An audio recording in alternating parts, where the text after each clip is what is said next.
This is an iHeart podcast. Guaranteed human. The springtime thaw is finally here. Flowers are blooming. Days are longer. We're saying yes to more plans and finally getting outside, running, walking, just moving again. It's the perfect time to upgrade your everyday go-tos with Bombas. Take Bombas sport socks. They're super comfortable and designed with sport-specific tech for running, cycling, yoga, hiking, you name it. I use them to run in, and I can tell you they work beautifully. So head over to bombas.com and use code SYSK for 20% off your first purchase. That's BOMBAS.com, code SYSK at checkout.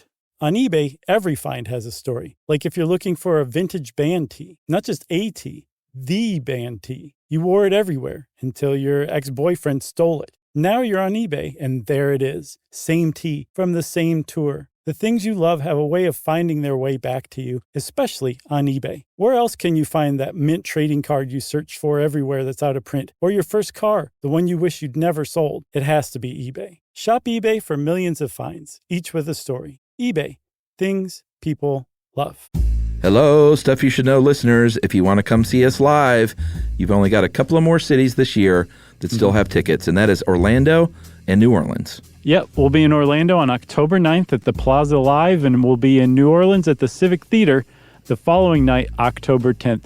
And friends, like Chuck said, you better go get your tickets. Go to sysklive.com for info and ticket links and everything you need to come see us. Welcome to Stuff You Should Know, a production of iHeartRadio's How Stuff Works.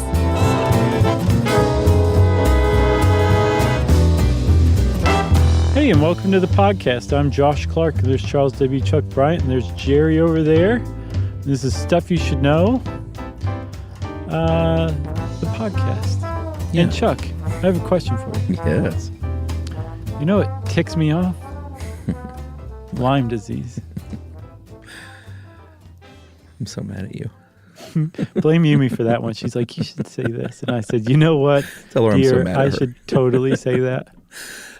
Yeah, this is sort of a follow-up to our July 27th, 2010 episode, Why Ticks Suck, which is sort of a legendary episode because we falsely promised to send people T-shirts if they made it all the way through the episode. That's right. We were just kidding, but we still get those requests of where's my shirt. Yes, that's hilarious. I forgot about that. And we also get sued today.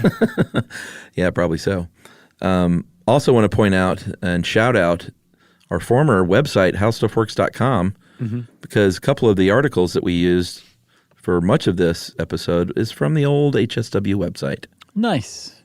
They're holding it down over there. They're holding it down, and this is some real. good stuff. Yeah. So we're talking today about Lyme disease in particular. Not limes.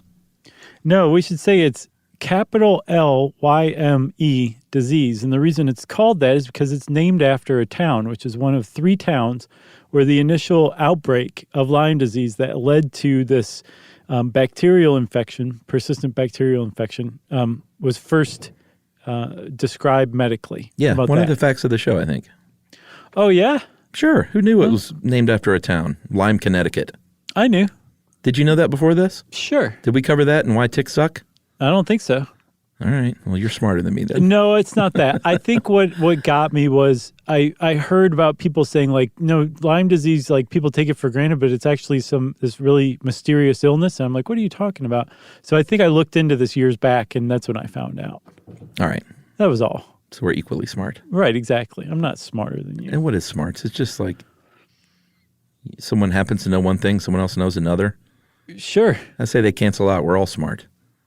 There you go. I'm glad you pulled that out because I would have been like, what is smarts? I couldn't have come up with the definition. So Lyme disease, we'll go ahead and hit you with a couple of stats here.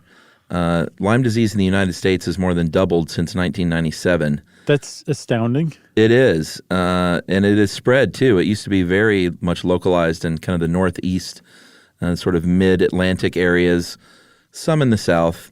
But now you can get Lyme disease in, I believe, the entire lower 48. Is that correct?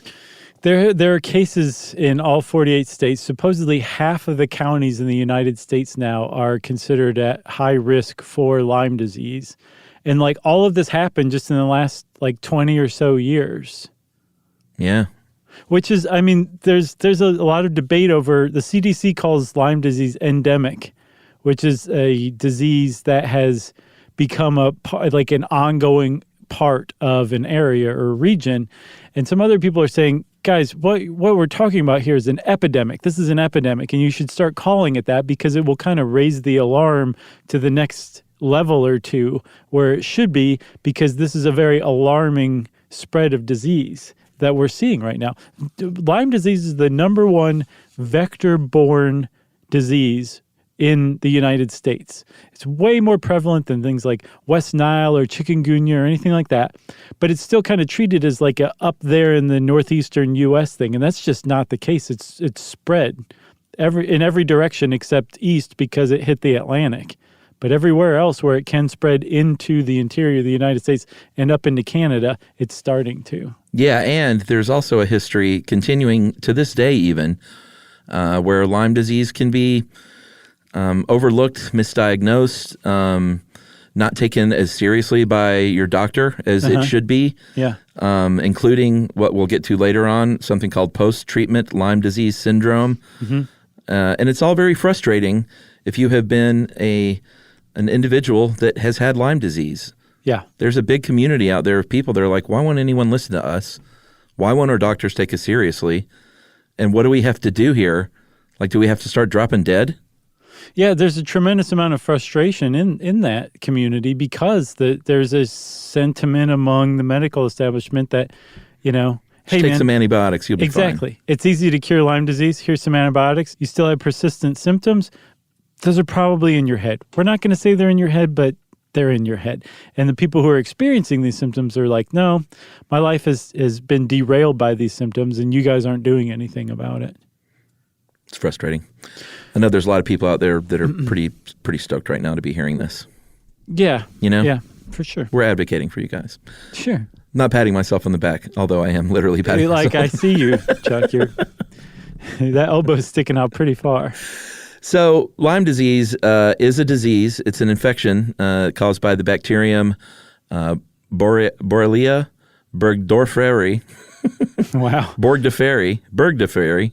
We're going to get you an apron and call you the word butcher. Burgdorferi. Mort. And we'll get to why it's called that in a bit. Okay. But if you haven't caught on by now, it is transmitted through tick bites. Right. So a tick, and in particular a nymph stage of a tick, which is a like young adult or juvenile tick, will transmit this bacteria, the Borrelia burgdorferi, into a human. And the reason we usually get it from nymphs, Chuck, is because an adult tick doesn't find humans particularly appetizing. No. But a nymph tick will, because they're stupid. They don't know anything yet. So as they're feeding on us, after somewhere maybe around 24 to 36 hours of feeding, this infected tick that has this bacteria in it, the bacteria will make its way from the midgut to the tick's saliva, and the tick transmits it into the human bloodstream, where it just absolutely wreaks havoc on the human body. Yeah, and you said something really key there, 24, 36, 48 hours later. Mm-hmm. Really, really important. They have to be attached to you for that long, sometimes even longer, to transmit this bacterium. So if you find a tick on you and you get it off, you don't need to sweat Lyme disease. No. If you get it off in due time. Right, exactly. If you see it still crawling on you and it's unattached, you don't worry about it at all. But when it is attached and when it has transmitted the bacteria, what it's transmitted, this B. burgdorferi, is like really amazing at its job, which is infecting you, giving you a bacterial infection. It has figured out how to zoom through the bloodstream, but then also take itself out of the bloodstream by latching onto the walls of your blood vessels. Yeah, this was crazy about this cellular stuff, that once it's attached to a cell, they said it's like a slinky. It doesn't let go. It just like basically reaches out and grabs the next cell without letting go of the previous cell, and just sort of walks end over end, never unattaching itself. Right, exactly. So as it's moving along, it's never it's not going to get kind of washed away in the extracellular matrix. It's stuck to the cell if it wants to be stuck to the cell. It can do the same thing to the blood vessel walls to pull itself out of the bloodstream and then go attack specific parts of the body.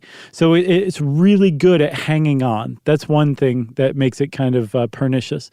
And then Like another ticks? thing, exactly. It's basically, it's like the bacteria version of a tick. I didn't think about that. Yeah. And then another thing it does, Chuck, I think this is really, really recent research.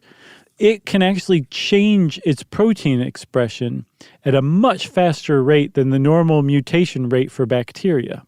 Something like 15 times faster. Yeah, well, what that does is that just makes it really hard for our human immune system to catch up to it. Right, because our immune system will produce antibodies based on the initial infection, but by the time the antibodies come around, the bacteria may have changed itself so that the antibodies won't recognize it. They'll just go right past it because it doesn't fit the description that the antibodies have. That's right. And you'll know that something bad is happening, first of all, if you find that tick. Mm-hmm. But if you get headaches, fever, fatigue is a huge, huge symptom. Yep. But the real telltale is what's called EM. It's an expanding skin rash called erythema migrans. And it's like it's that circular pattern. And I know we did talk about this on the ticks episode, but Sure. it's a circular pattern with what looks like a bullseye in the center of it. Yes. And you can take off your butcher's apron now because that was beautiful. Put on your chef's hat. You were sweating over there. Yeah. So that particular rash, that bullseye rash, that is like just an absolute telltale sign that you have a Lyme borreliosis. Here's the apron. Borreliosis infection. That only comes around in like maybe 70 to 80% of cases. I think if every person got that rash, we would not have this problem with Lyme disease because it would be caught very quickly because you get that within usually about a week or less of getting infected. But it doesn't come up in all cases. And with some of those other symptoms, like you said, like weakness, headaches, flu-like symptoms, like those could be a lot of different other things, joint pain. And so the Lyme disease infection goes undiagnosed or misdiagnosed in a lot of cases, or did for many, many years. It's just now that they're starting to kind of recognize it or suspect Lyme when otherwise they might not have. Yeah, I mean, literally hundreds of things can have the same symptoms as Lyme disease. Mm-hmm. So Lyme's been around for a long time. We'll talk about the history here in a minute as far as the 1970s go and official recognition, but it's been around. I believe Yale School of Public Health find the bacterium in ancient North America like 60,000 years old. Right. Before the arrival of humans. They have an autopsy of a 5,300-year-old mummy that had Lyme disease. Yeah, Ötzi, the Iceman. Remember him? I remember Ötzi. Yeah, I was disappointed that they referred to him as a 5,300-year-old mummy. It's like, no, it's Ötzi, the Iceman. Sure. Everybody knows him. Give him his name. But he had Lyme disease. He did, and there was a German physician named Alfred Buchwald who described that EM skin rash that we now call Lyme disease about 130 years ago.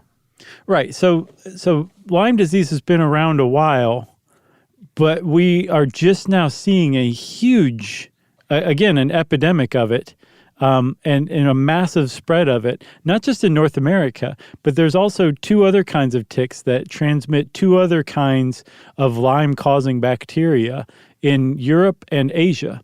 And in all three places, North America, Europe, and parts of Asia, the incidence of Lyme disease is picking up at an alarming pace. I think we should slow down our pace, take a break. Okay, all right. And we'll come back and we'll talk about Lyme, Connecticut right after this.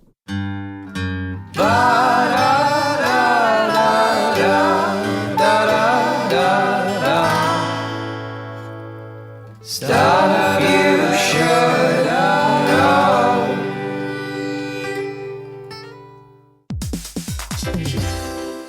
Hey everybody, we want to talk to you about The Big Bang Theory. That's a show that became one of the most defining sitcom of its era and really built a fan base around its memorable characters and unique group dynamic. That's right, which is why we think you'll enjoy the official Big Bang Theory podcast. It's back, covering seasons 3 and 4 of the show. Host Jessica Radloff sits down with crew and cast members like Kunal Nair, who plays Raj, Mayim Bialik, who plays Amy, and Kevin Sussman, who plays Stuart. That's right. You're going to learn all about the Easter eggs you may have missed, behind-the-scenes stories, and how certain real-life relationships shaped some of the most memorable storylines. Yeah, there's cast reflections years after the series aired and expanded content around famous episodes and storylines. It is exactly what you're looking for if you're a fan of The Big Bang Theory. The season is on video, so watch the official Big Bang Theory podcast on HBO Max, or listen wherever you get your podcasts, and stream episodes of The Big Bang Theory on HBO Max. The springtime thaw is finally here. Flowers are blooming, days are longer. We're saying yes to more plans and finally getting outside, running, walking, just moving again. It's the perfect time to upgrade your everyday go-tos with Bombas. Take Bombas sport socks. They're super comfortable and designed with sport-specific tech for running, cycling, yoga, hiking, you name it. I use them to run in, and I can tell you they work beautifully. So head over to bombas.com and use code SYSK for 20% off your first purchase. That's BOMBAS.com, code SYSK at checkout.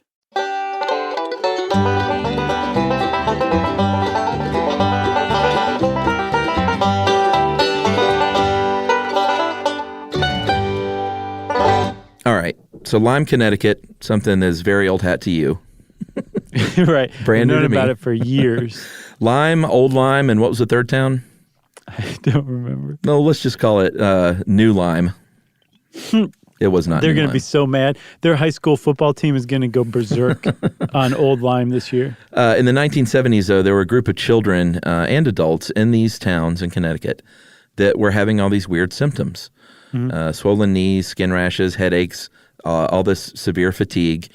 And it's bad enough these days, but in the early 1970s, doctors did not have this on the radar and were very dismissive of what was going on in these towns. And if it were not for the work of Judith Minch and Polly Murray, two just regular moms, although Polly Murray did work for the World Health Organization for a while, they were advocates. They were patient advocates because their families were getting sick and no one would listen. And they were like, someone's got to do something. Something's going on here, and these doctors are not being any help. Right. And it was a big deal. Polly Murray ended up writing a book. She made it sort of her life's work. In 1996, a book called The Widening Circle. And because of sort of the persistent sexism in science, they were largely discounted, even though they had a list of 37 individuals. They researched on their own, contacted scientists. We just really need to shout them out. Polly Murray died just about a month ago at the age of 85. Oh, is that right? Yeah. Yeah, she was a persistent cuss, as they call them up in the Yankee states. That's right. So on the one hand, yes, from everything I've read and all the impressions I have, they were very much dismissed, and it was very much sexist. And also, I think because they weren't doctors. But on the other hand, the doctors who were being presented with these cases were like, I have no idea what this is, so let's just pretend it's not real. But luckily, those two women in the groups that they established, they went on and they contacted Yale Medical School, they contacted the state, and they really kind of put this on the map. They said, there is a mysterious epidemic that's going on where you have a lot of kids who suddenly have juvenile arthritis out of nowhere. What are you guys going to do about it? And because of their agitation, this mystery made its way to the desk, or I guess the microscope, of a guy named Willy Bergdorfer. And he was, at the time, the world's foremost authority on what's called Rocky Mountain spotted fever, which is another tick-borne bacterial infection. I remember that when I was a kid. That was a big news item. It was. A scary one. He was working out in Colorado, and Colorado was ground zero for Rocky Mountain spotted fever for a while, which is, you do not want to have that. It's a really bad bacterial infection. But by this time, they had done, thanks to the legwork done by the moms and the patient advocate groups in Lyme, Connecticut, it had been pretty well established that the common thread between all these people, besides where they lived, and by the way, it was Chuck, Lyme, Old Lyme, and East Haddam. East Haddam. Aside from the fact that they all lived in the same region, was that all of them, or almost all of them, recalled being bitten by a tick. And a lot of them had a mysterious rash right before the symptoms presented. So it came to this guy, Willy Bergdorfer's microscope because they had said there's something in the ticks here that is creating this disease that we haven't encountered before. That's right. And he had already discovered this bacterium called, how do you pronounce that? Spirochete? Spirochete. Spirochete. But a spirochete is a type of bacteria, and that's what I know. Give me the apron. There you go. All right. Spirochet. You just made me think of the older brother Chet in Weird Science. Now go make yourself one, buttwad. Yeah. Man, that guy had some good quotes. Oh, yeah. R.I.P. Yeah. What? Bill Paxton? When? Oh, he died a couple years ago. Very sad. Are you sure? I'm You're positive. thinking of Bill Pullman. No, Bill Paxton died. It was so sad because I had just listened to his Mark Maron interview, and he was like, after that episode, I wanted nothing more than to be Bill Paxton's friend and neighbor. Oh, neat. He just sounded like the best guy and best family man, and he passed away way too early. Yeah, really. I did not know about that. Yeah. I saw Frailty not too many weeks ago. It's still pretty good. Was it the first viewing or? No. Okay. I'd seen it before, but Yeah, man, years great and years movie. ago. Yeah, but he wrote and I believe directed and starred in it. Yeah, it was so good. And I love a good Powers Booth casting call. For sure. It was unusual and surprising, but Yeah. it was perfect. Very good, underrated film. Mm-hmm. Where are we? Oh, yeah. We were talking about Rocky Mountain spotted fever, Willie Bergdorfer identifying the spirochete that was causing Lyme disease. Spirochete, right. Spirochete. What a dum-dum. No. Remember we established we're all smart. So he discovered this parakeet, and he was honored by this discovery and naming that thing after himself. That's why it has that interesting name. I get the impression he didn't name it after himself. They named it after him. No, and he so said, said they honored him. No, go on. Yeah. Okay.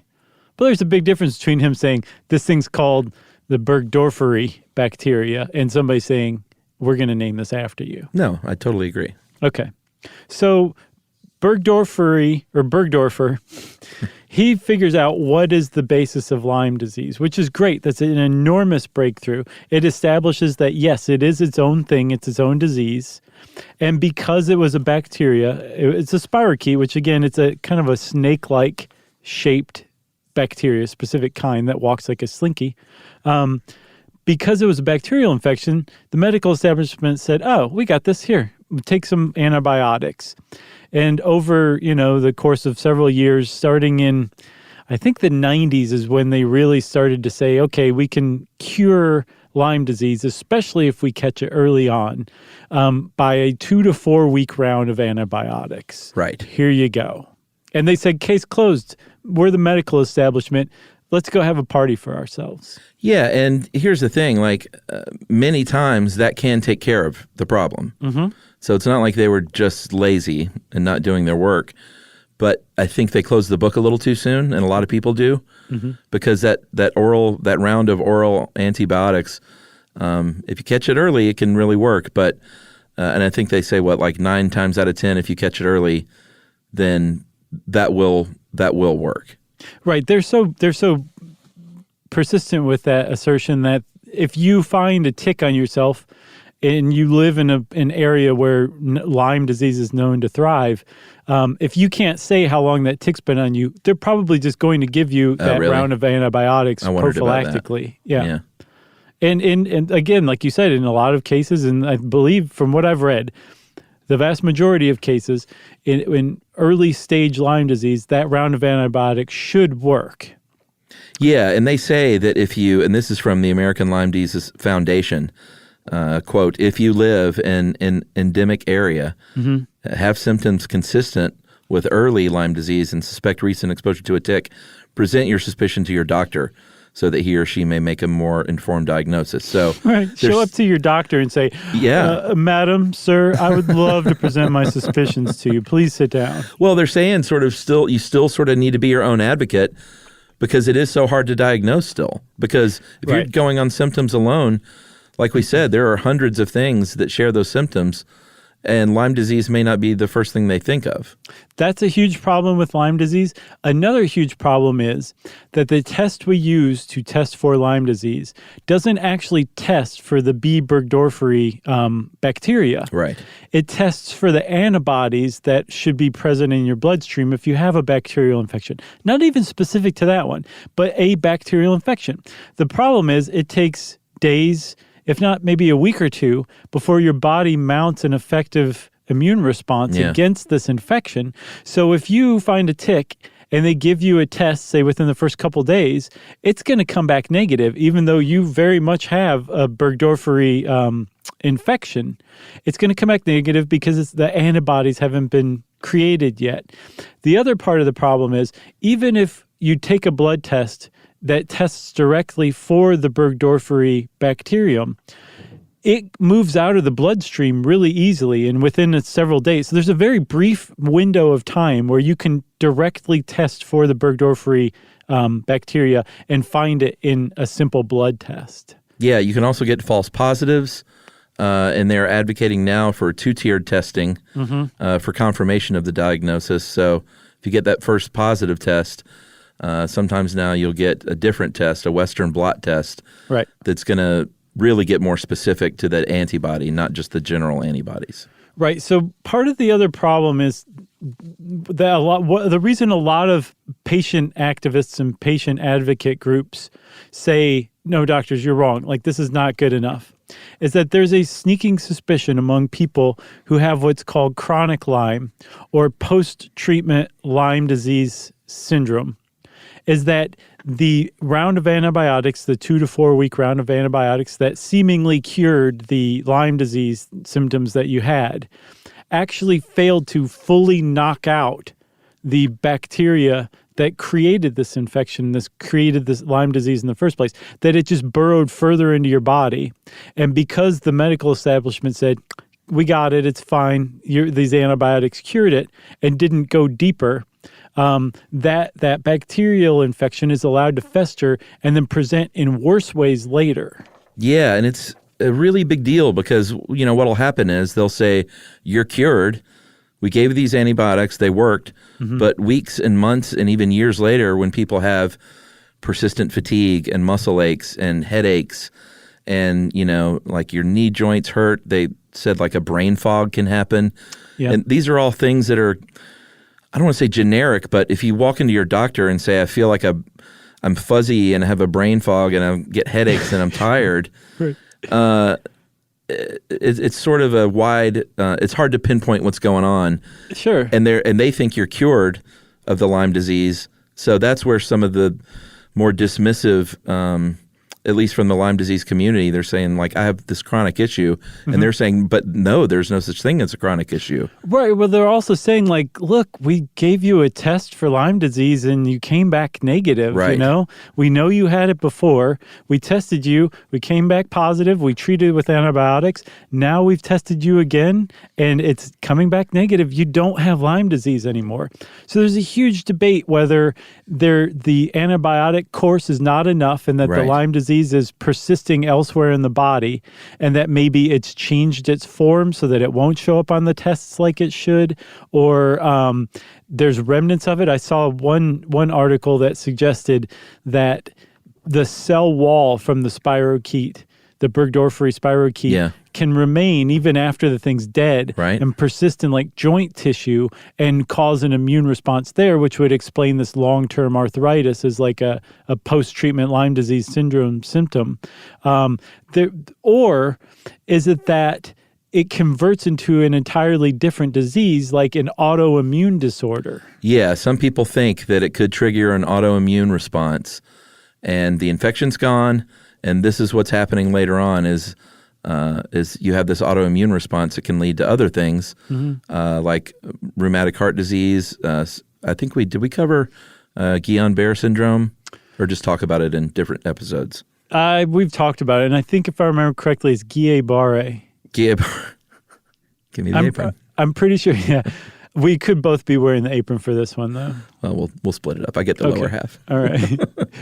I get the top half. I'm Porky Pig in it. All right. I'm going to just cover my bits down there. But regardless of what's happening, what people know is that they don't feel right. And it's extremely frustrating to feel these symptoms months and years later and not be taken seriously in a doctor's office. Yeah, so a lot of people are saying that this course of antibiotics shouldn't be 2 to 4 weeks. It should be many months. Right. Because you really need to get all of the spirochete out of there, or else it's going to persist and you're going to have big problems. And then the medical establishment is saying, like, this, what you're talking about doesn't even exist. So there's a lot of frustration, like you're saying, a big disconnect. And this is something that is probably going to keep playing out, although it seems like it may be on its way out because of the epidemic proportions Lyme is taking now in the United States. Yeah, I mean, the statistics are mounting up such that it can't be ignored any longer. Mm-hmm. Not that it was ignored, but, that's probably a harsh statement. But it's being taken way more seriously now. Yeah, I saw something like there's an expectation that there's going to be something like 300 to 400,000 new cases of Lyme disease in the United States alone. And that 10 to 20% of those patients will end up with chronic Lyme disease. Yeah. I mean, I spent a fair amount of time hiking around the woods with my dogs and have pulled plenty of ticks off of them and plenty of ticks off of myself. Mm-hmm. And I have fatigue a lot because I have a 4-year-old, and every now and then I'm like, do I have Lyme disease? Well, probably not, and here's why. Well, I've never had the bullseye, first of all. Okay, that's a big one, but also the ticks you pull off of your dog, those are dog ticks. They do not transmit Lyme. It's specifically the black-legged tick, which is a type of deer tick. Well, but here's the thing. There are plenty of deer ticks in the woods. Are you saying that if they would not latch onto a dog and they'd be like, ooh, no? I don't know. Because there's deer ticks all over the woods. Sure, there definitely are. I don't know if deer ticks will latch onto a dog. That's entirely possible they won't, since there's such a differentiation between dog ticks and deer ticks. But I do know that dog ticks don't transmit Lyme. Well, I think we should talk about my favorite thing from the ticks episode, and this is one I will lay on people from time to time, is remember how ticks attach themselves? Sure. They just hang out on blades of grass and things and just snap their little claws constantly, just waiting for something to pass by that they can CO2. Latch onto. Right. They sense the CO2 of the mammal that's walking past them. So interesting. And Chuck, one thing I read is that somehow the Lyme-infected ticks, because they're infected themselves, Lyme resides in like small mammals and rodents as a reservoir. Yeah. They're infected, but they don't have symptoms. Ticks get infected with this stuff, and they're just passing it along. It's not like they're the ultimate source of Lyme disease. No, ticks are misunderstood. They're really great. Right.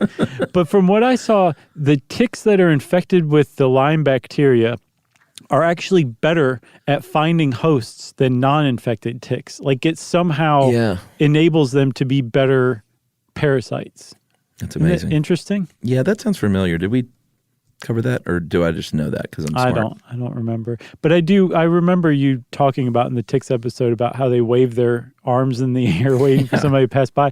And I remember one of our listeners made some art of that. We got to find it.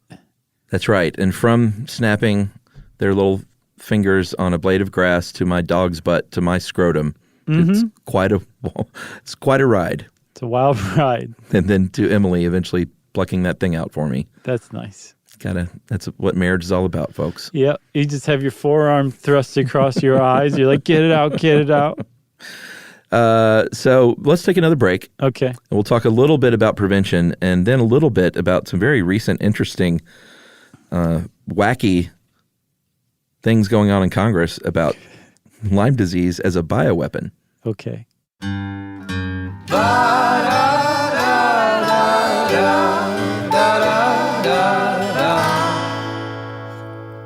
Stuff you should know.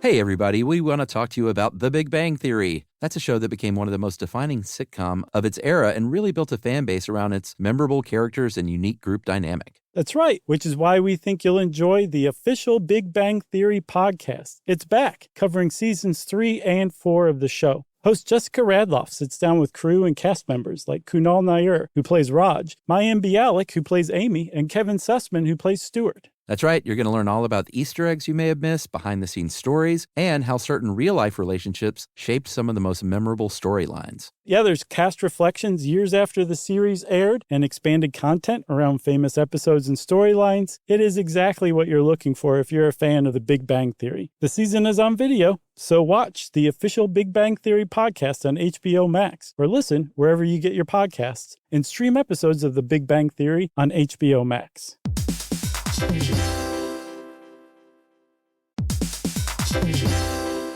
So you're considering getting a home security system, but you want something that fits your space. Well, with ADT Blue, it's easy to customize a system that's right for you and set it up yourself. Just pick the kit and monitoring system that makes sense for your home. Yeah, well, let's say you're worried about package theft right off your front porch. The ADT Plus app can walk you through setting up a new doorbell camera kit. Once it's installed, ADT pros can help you keep tabs on it 24/7, or you can manage it yourself from the ADT Plus app. That's right. There are no long-term contracts, so you can change your monitoring plan whenever you want. The flexibility doesn't end there either. You can add to your system as you need with things like extra cameras or motion sensors. Some life decisions are hard, but thanks to ADT Blue, you can get DIY trusted ADT home security in a snap. Head to ADT.com/BLU to build your system today. And to find out more about home protection, check out a new episode of Grown Up Stuff with security expert Joe Mazza out on June 9th.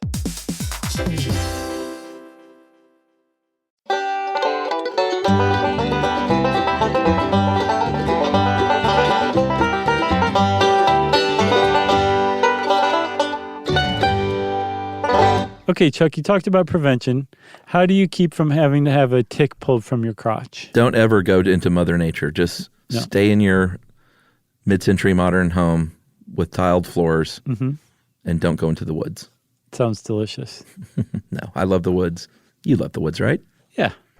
Yeah?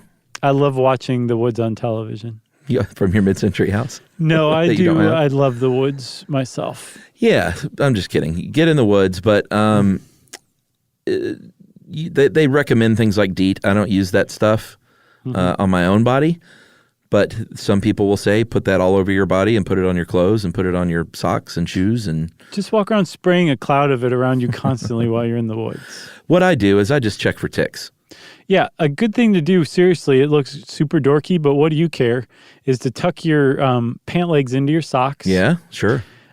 When you come out, like wear light colors too, because you can see the ticks a lot more easily. And then when you come out of the woods, take your clothes off and take a shower as soon as you can, and just inspect yourself. Inspect your groin, your armpits, your scalp. Mm-hmm. Part of the problem with Lyme disease, though, is remember you get it from get it from ticks in the nymph stage. Yeah. Which are really, really small. So you've got to check really, really well to see if you have that tick on you. Yeah, and just while you're at it, take off the adult ticks as well. Yeah. Don't leave them. Just leave those on. And check your dogs. You check your dogs under their haunches, like on the armpit of their legs, whatever that's called, their leg pits. Check behind their ears, check under their collars, because ticks are trying to, they're not going to hang out just like on the top of their back. They may start there, but they're going to try and find a place that's dark and warm and out of view. Yeah, I don't mean to say you can't get Lyme disease from an adult, Chuck. It's just that the nymphs are far more likely to feed on a human than an adult is, but a Lyme-infected adult tick will transmit Lyme to you too, for sure. A very important distinction. Yep. So now we move on to the U.S. Congress. Very recently, about a month ago. End of July, I think. Yeah, there was a U.S. House rep named Chris Smith, a Republican out of New Jersey, who introduced legislation that said, hey, Department of Defense, you should review these claims that I'm seeing that our own Pentagon researched using ticks to spread Lyme disease as a bioweapon in the mid-20th century. I'm reading a lot about this in books and articles that we did research on Plum Island, and we and other insects too, not just ticks, of turning them into bioweapons. And this thing passed, and a lot of this comes from a book written by Chris Newby called Bitten, The Secret History of Lyme Disease and Biological Weapons. And this book, I think Chris Smith, the representative from New Jersey, said, this book really inspired me to take up this legislation. But in the book, Newby basically says the government at Fort Detrick, Maryland, and on Plum Island, New York, before it was turned into an animal disease research center, were doing... It was an insect disease research center before that, I guess. They were looking into... they definitely were doing biowarfare research there. But, early 1950s? Mm-hmm. Yeah. And then Fort Detrick for however long, if they're not still doing it now. But they were apparently looking into ticks as delivery systems for biological weapons. Yeah. I couldn't find that is actually verified, but I find that highly believable. But what Newby is saying is they were doing that research, and then the way we got Lyme disease is whatever research they were coming up with escaped, say a tick attached to a bird that flew off of Plum Island and landed in the area around Lyme, Connecticut, and these ticks got off and they started to breed and they became endemic in this area, and that's where Lyme disease came from. There was actually a biological weapon that was produced and then inadvertently, probably not purposefully, released into the larger population in the Northeast. Yeah, so here's my question. Mm-hmm. I haven't read the book, but are they saying that we created Lyme disease or that we just weaponized it? Because those are two very different things. Yeah, I don't know what she's saying either. And I think she stops short of saying that, but that it's implied that if you put two and two together, the government was looking into biological warfare and they were talking about, using ticks at some point. And, it's really close to this ground zero of where the tick epidemic began. You put two and two together. That's the impression I have, is that she didn't actually come out and say it, but that she lets the reader surmise for themselves, which is the problem. Well, I mean, that's very easy to disprove if she's actually claiming that they created Lyme disease, because we just got through saying it was in, who was the mummy? Ötzi. It was in Ötzi 5,300 years ago. Over in the Alps. Well, true. But it also in the United States, I mean, it came around in we first discovered it in the 1970s in several different places. It wasn't just Lyme, Connecticut. They found it in California. Right. And you can't it doesn't add up that it would be popping up in all these random places if it escaped from Long Island Sound in 1953. Right, which I think somebody who subscribed to this conspiracy theory, and it's very much what it is a conspiracy theory, that, then the release wasn't accidental, it was purposeful. Okay. And that they spread it around the Northeast, California, and then Spooner, Wisconsin, which supposedly is the actual place where the first case of Lyme disease was described in the United States in 1969. Yeah. About 6 years before this cluster of juvenile arthritis cases popped up in Old Lyme, and East Haddam.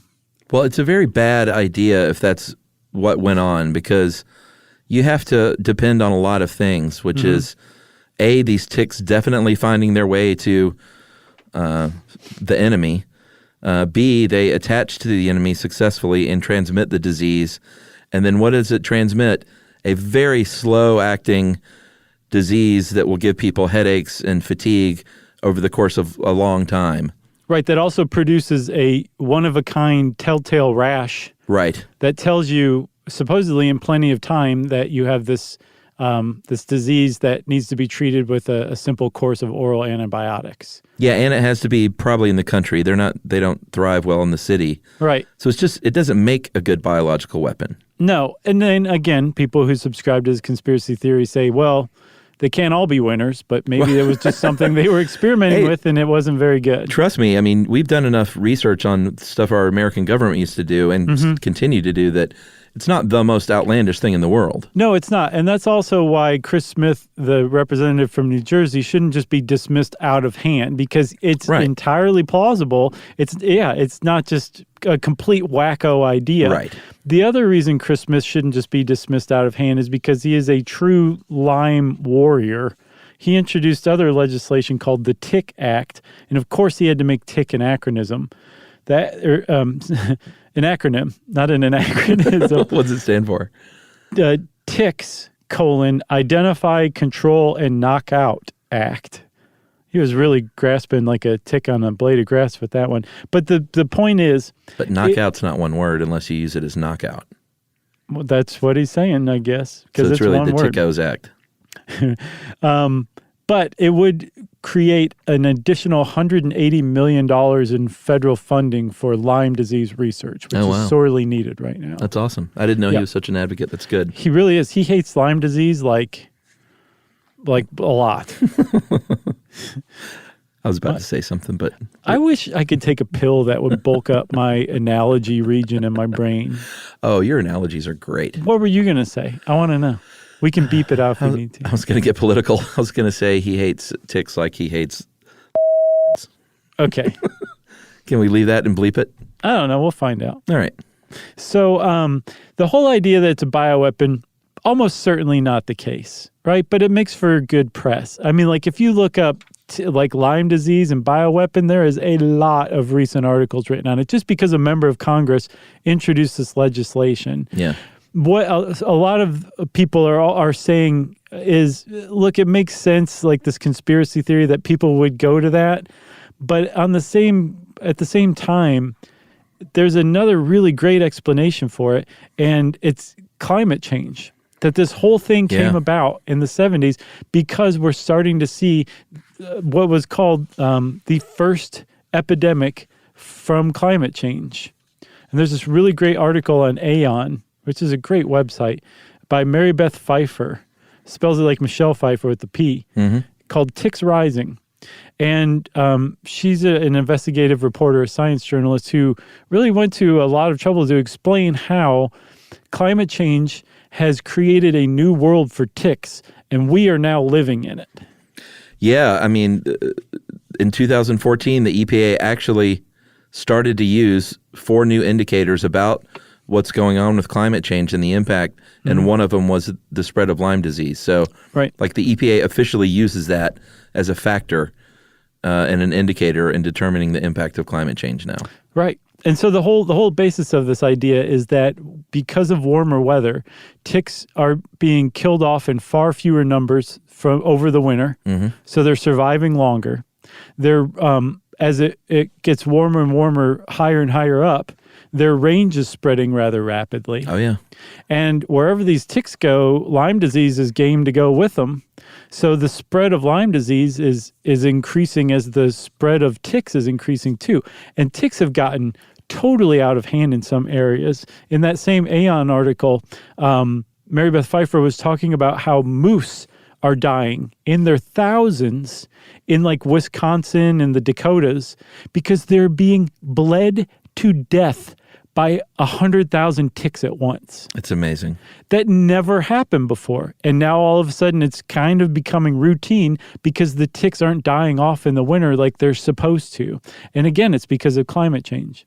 And then in the Northeast, Chuck, one of the reasons why there's been this explosion of ticks is because there's been an explosion of deer to support the tick population. Sure. Back in the day, there were things like mountain lions, and there were predators that would help control the deer population. Yeah, wolves. Wolves. They're even suggesting reintroducing wolves to help control the deer population. Oh, yeah. You can bet that's going to happen. No, really. No, I mean, do you think so? Yeah, totally. Like if 300,000 people a year are coming down with Lyme in the United States, they're going to start reintroducing wolves to combat it if it has even a half of a chance. I'd be interested to see if that happens. For sure. Because humans are going to want to hunt those wolves. Yeah. You know? It just brings it out in us for some reason, huh? Well, I mean, they hunted the mountain lions. Right. But I think that's the idea of oh, wait a minute, really weird and circuitous bad things happen when we overhunt mountain lions and wolves. Maybe when we reintroduce them, we won't have to, or we won't follow that impulse. We'll just let nature take its course. Right. Who knows? You got anything else, man? I got nothing else. So there's a solution, a round of antibiotics and some wolves, and that'll cure what ails us. Yeah, advocate for yourself still, people. Sure. And the wolves. Be persistent. That's good advice for everything, Chuck. Agreed. Almost everything. There's certainly cases where persistence is not a good idea, but you know what I'm saying, right? I do know. Okay. If you want to know more about Lyme disease, go check out all of the articles there are to read. And again, go check out the Aeon article by Mary Beth Pfeiffer. It's really interesting.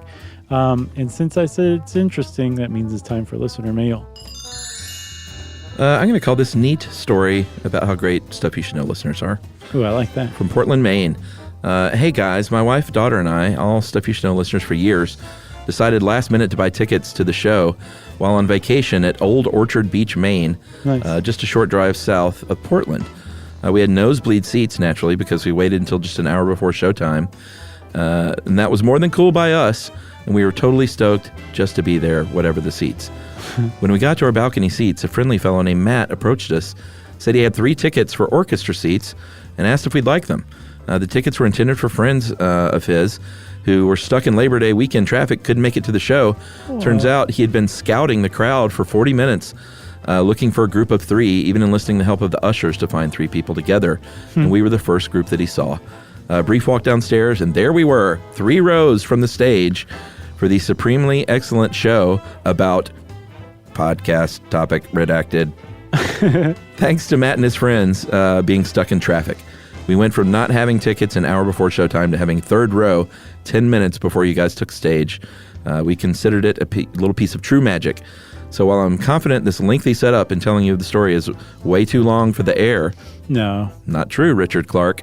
The whole family would be forever grateful if you could give Matt and the Connecticut groundskeeper a huge thank you from Rich, Susan, and Emily in upstate New York for sharing those seats with us.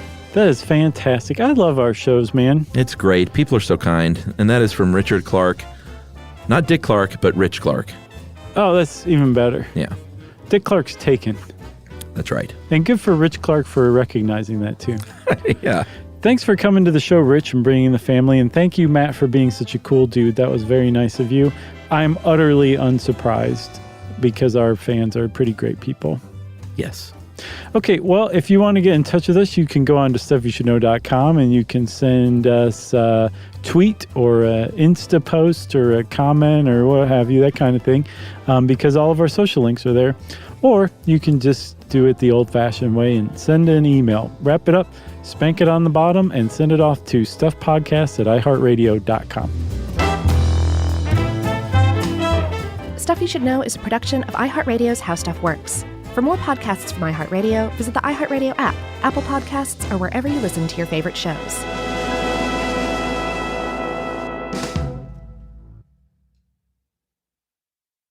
When it comes to small business, people want to talk to people, not bots, not voicemail. Your customers or clients want a real human connection, and that's exactly what they get with Ruby. Ruby is the virtual receptionist company that takes care of your callers when you're unavailable, in the middle of something, or just don't want to pick up. They can answer, screen, and transfer calls, as well as take messages, collect payments, book appointments, and more. All while saving you time and making the people you serve feel special. It's available 24/7, 365 days a year, and is 100% based in the U.S. See how it works at ruby.com, or better yet, give them a call at 844-900-RUBY. The next time you end up with something on your shirt, don't turn to your usual detergent. Check out Tide Evo. Tide Evo represents over 10 years of innovation in product development. It's a revolutionary 100% concentrated waterless laundry tile made of compressed microfiber soap layers rather than liquid or powder. It's not pods and it's not sheets. It uses 6 layers of detergent fibers to deliver superior cold water cleaning without plastic packaging. It's mess-free, lightweight, and dissolves quickly. Try new Tide Evo. Real laundry magic. This is an iHeart podcast.